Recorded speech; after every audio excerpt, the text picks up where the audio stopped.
This video was brought to you by Too Long. For months now, Mozambique, a country of 34 million people on the southeastern coast of Africa, has been gripped by political violence. Since the disputed presidential election in October, at least 100 people have reportedly been killed and hundreds more injured, with reports of rioting, looting, road blockages and arson. Mozambique's exiled opposition leader, Venancio Mondlane, claims that the election was rigged and has called for another 2 to 3 months of protests and a popular uprising against the government. So in this video, we'll take a look at Mozambique's turbulent political history, what's happening right now, and what all of this might lead to next.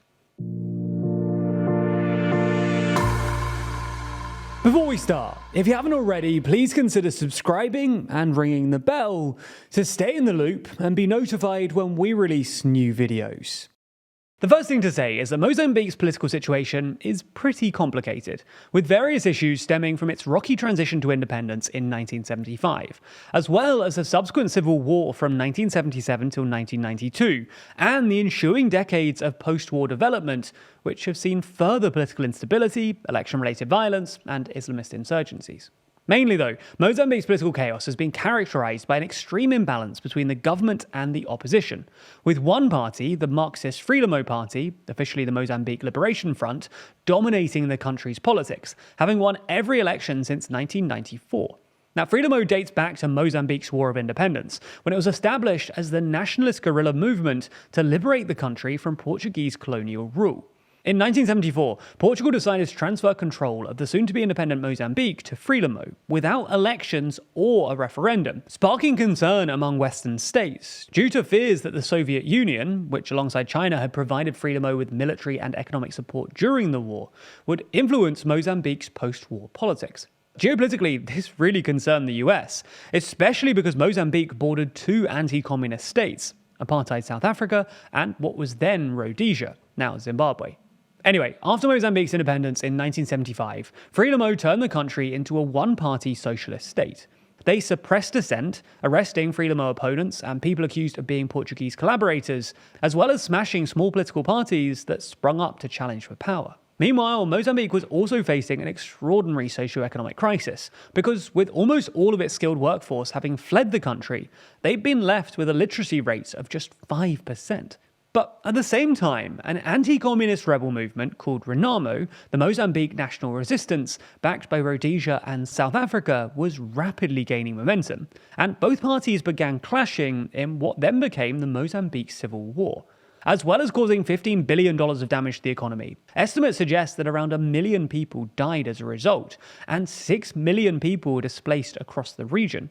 On top of this, most economic infrastructure was also destroyed, with rural areas, according to Human Rights Watch, being reduced to a Stone Age condition, as well as there being widespread violence among civilians, including mutilations, massacres, and the use of child soldiers. In 1992, the Rome General Peace Accords were signed between the Frelimo government and Renamo, officially ending the civil war. That was until 2013, when Renamo annulled the peace agreement. In the 1990s though, Mozambique was one of the least developed countries in the world. It had a child mortality rate of 258 per 1,000, a per capita income of $150, today it's around 600, and at least 60% of the population were living in absolute poverty. Despite these conditions, since 1994, Frelimo has won every general election with between 52 and 75% of the vote. But in 2004, 2009, 2014 and 2019, Renamo, who came second, claimed that the elections were fraudulent and rejected the results. The 2019 election was also impacted by Islamist attacks in the north, as well as the EU and several NGOs documenting irregularities, manipulation, intimidation and political violence, with at least 14 people killed in just 2 weeks of campaigning, including an election observer. So let's fast forward to the 2024 election, and what's been happening since. In October, Mozambique held its 7th general election, with Frelimo once again being declared the winner, with 70% of the vote. That meant that its candidate, Daniel Chapo, was elected as president.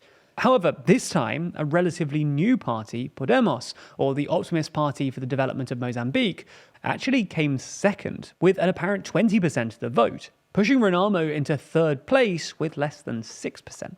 But as you might expect, things didn't stop there. The leader of Podemos, Venancio Mondlane, called the results totally absurd and declared victory. Now, we should point out that while a statement by EU observers in Mozambique did note an unjustified alteration of election results at polling station and district level, Mondlane hasn't actually shown any evidence of his victory either, and international commentators have refrained from supporting it. Still, Mondlane spent the last couple of months calling for mass protests against the Frelimo government, which have turned violent, with at least 130 people killed so far, according to NGOs. Most of them opposition activists shot by security forces in a brutal state crackdown.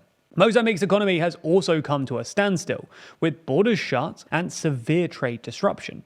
But despite all of this, Mondlane, who has reportedly fled Mozambique and is stoking the protests from exile on Facebook, claiming that he's been the target of 2 assassination attempts, has promised to bring chaos to Mozambique and a new popular uprising of a scale never seen. So where is all of this likely to lead? Well, after weeks of poring over the decision, on Monday, Mozambique's Constitutional Council, which is made up of 7 judges, 6 of whom were appointed by Frelimo, validated the October election results, meaning that President-elect Daniel Chapo will take office as planned.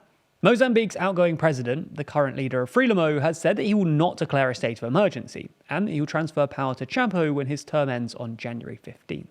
However, neither side looks prepared to compromise. Mondlane has pledged another 2 to 3 months of disruption, and even asked his supporters to cancel their Christmas and New Year's plans so that they can protest too. This could entail further looting and arson attacks, potentially targeting foreign businesses and mining compounds, or possibly airports and port cities.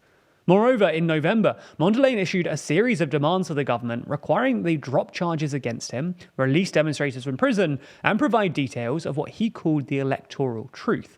But the government has refused, and as such, Mondlane boycotted a meeting with Chapo, instead calling for further protests. Ultimately, whatever happens politically, the economic impact will be felt for a long time.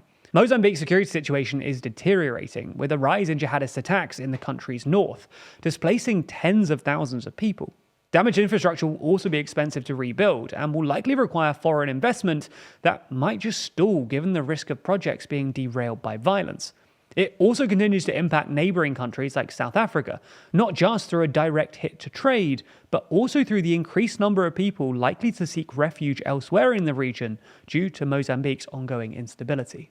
As the year comes to a close, there's a lot to look back on. But when it comes to the year in politics, nothing stands out more than all of the elections of 2024, with almost half of the world heading to the polls at some point this year. So if you want to catch up with everything you missed from all of the countries you don't normally pay attention to, or if you want something to commemorate this crazy year in politics, then consider grabbing a copy of our magazine, Too Long, where our election special dives deep into 29 major elections from around the world. We don't just discuss those elections though, we also run through China's trade issues, Biden's successes and failures, the UK's new opposition leader, and the state of the wars in Ukraine and Gaza.